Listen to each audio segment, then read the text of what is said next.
Voilà, musidɓe ono wonɓe sibude assistance humanitaire d'urgence nokku kala ka wonti ɗon. Assalamu alaikum. Are ko jawana tana are ko ɓe ngure ɗo hewti ka meɗen on tini ko ɓe sonnaɓe ɗo wonduɓe ara yewji o ɗo ɗe. Assalamu alaikum. On jarama. On jarama. Lalato. Konto iwɗo. Soya min. Kono hewtini on ga. Min hewti kam o ɗo. Eyo. Happy o diwan ɗo wadde ɗo. Kono waɗi mo? O yetta ko bite ɗen musata. O yetta fe ko wonno ko ha. Kono makete. Ko nene ba. Nene mun may dum jël.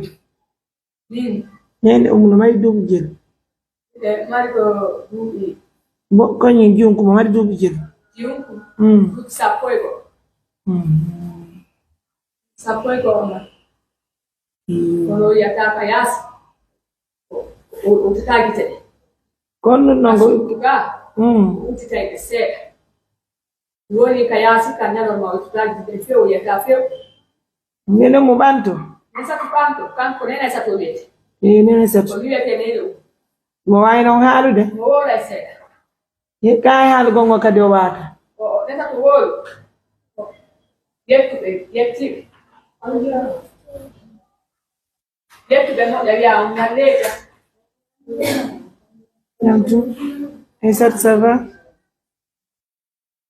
Ça va la jam? Yetti be mo yetti. Le vai tamani ai yeta me arka ha. Le vai dai. Ni akuma kama. Yetti be mo. Aisatu. La jam? Februari. Well, Na ndaro nido. Unaweza tudai jam? Mai Februari.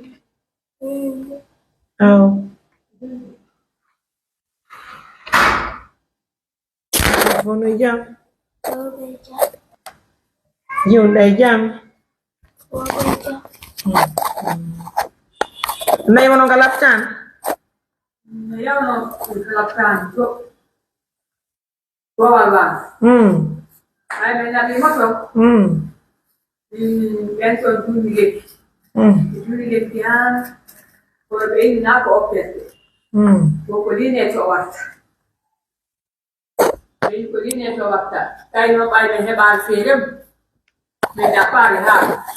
Beni no mo wa hiwde. Wo so bari ni netio.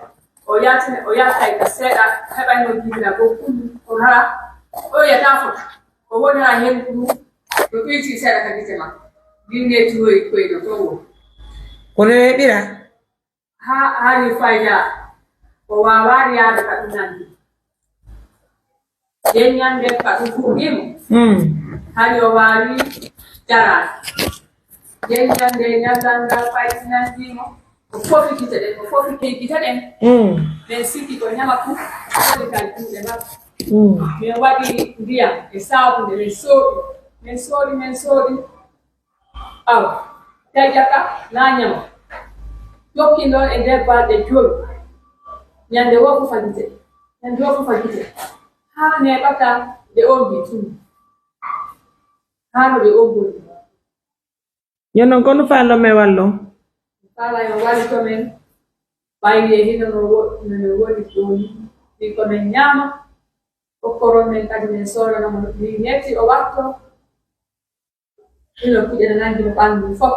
Hay ko dabi mo laptanya rami. Armeliyo men arno kamondo men ariata ambasada men foti e dambi. Men wadi asita. O yen. Tasi mo to ngeti mo radu kalapta. Kujani mo de. Kami hiyo kwa mjogenya na ngene kwa to ndeyade. Nini ndeyade kama yema kure. O wani toy. Pai hebar ko balai. Imara fere mu de ma fi ko nyam. Kayo ne nakka mo dohan. Wala.